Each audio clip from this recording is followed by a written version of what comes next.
Hello and welcome back to LTC Heroes Live. I'm wrapping up day one at the Innovation Summit in Lincoln, Nebraska, and I am speaking to the debate superstars of the day, Katie Welp, the HR director at Complete Children's Health, and Nikki Essay, the HR recruiter at PennLink. Welcome to the program. Thank you.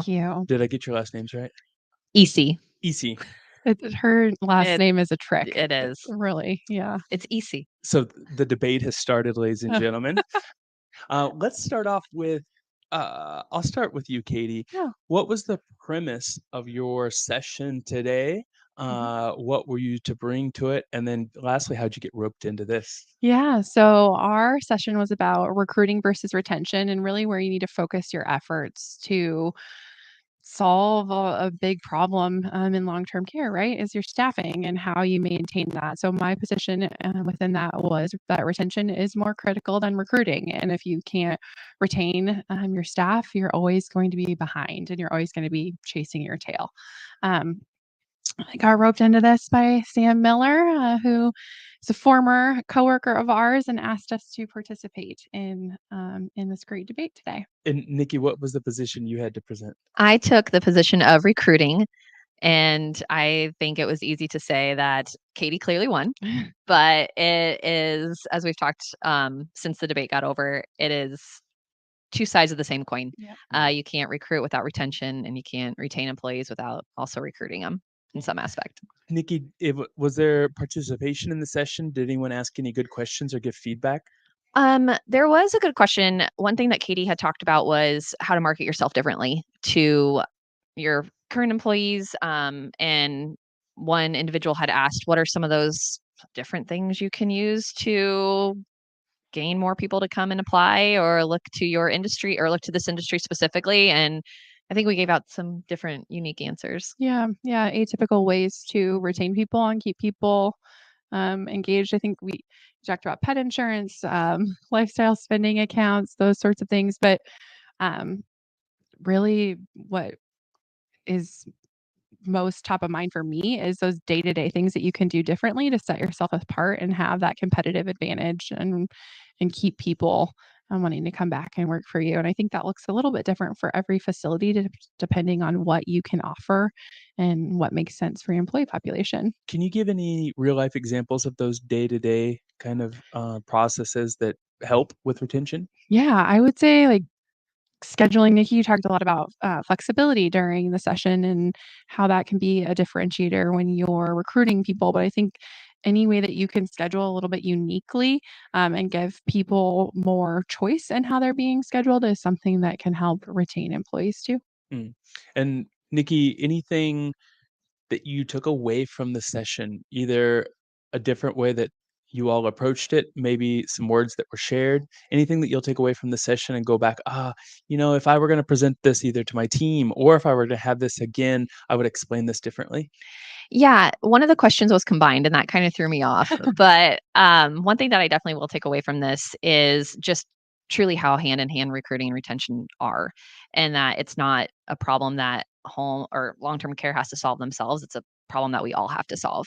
So how do we combine efforts in the best ways possible? I agree. I do a lot. I do a lot of convention work in long-term care, and in conventions in long-term care, you can imagine we talk about recruitment, retention all the time. Of course. I find that you can you can be good at retention and still be bad at recruiting. Yeah.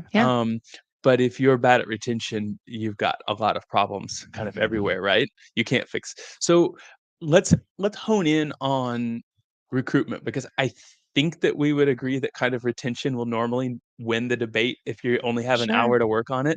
But let's assume you have that solved. What are some unique recruitment strategies, or even at a lower level tactics that you see working? Yeah, one thing that I think works really well is just changing the way we view recruiting in general. People are no longer going and applying, in person. They're no longer going and applying online or like on a computer online. If you can't do it on your smartphone, people aren't going to do it. So utilizing technology in an easy way, and also trying to figure out a way to streamline processes. So I know for long-term care facilities and healthcare in general, there's a lot of medical tests that you have to do to make sure that you are, safe to work in these environments.